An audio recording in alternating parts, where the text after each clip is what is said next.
everyone, this is Hank. Today I will introduce the alcohol pass. This is my outline. First is introduction about alcohol pass and the motivation.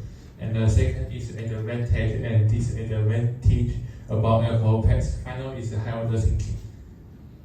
Let's start. This is introduction and motivation. When I think about the subject of this presentation, I want to combine my life experiments and my projection, which is chemistry, together. One day, after I'm playing basketball with my friend, we go to Dahu Guoli to eat dinner. At that time, I see a cool thing. Yes, it's today's subject, alcohol pass, which we once did the experiments before. Before I introduce the alcohol pass, I will teach you guys how to make it. Be honest, it's a very simple experiment, and you can do this experiment in your home. And what you have to prepare is just two things. One is alcohol, the other is calcium acetate. And what you have to do is add these two things together and wait for 15 minutes for it to form alcohol pass, which is called. And maybe you guys will be curious about why alcohol pass is called and alcohol is liquid. The reason is that alcohol pass has more hydrogen bonding. Hydrogen bonding is a strong bonding, which means alcohol pass has more stronger intermolecular force, which can help alcohol pass to form colloid. Okay.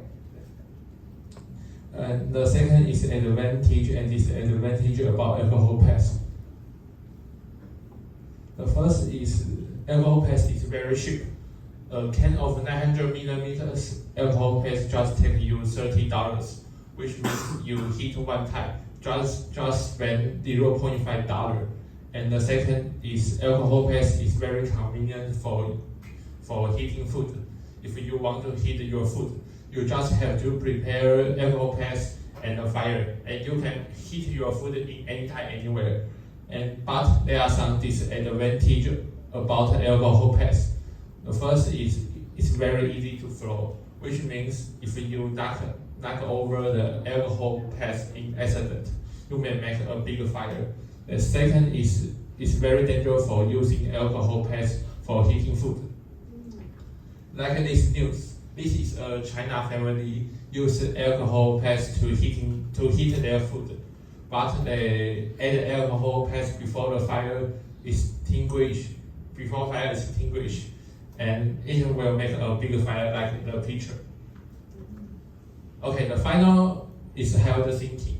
Can we find a more safety or more stable way to heat our food?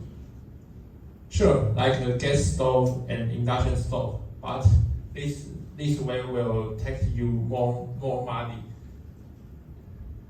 Thank you for your listening. This is my presentation.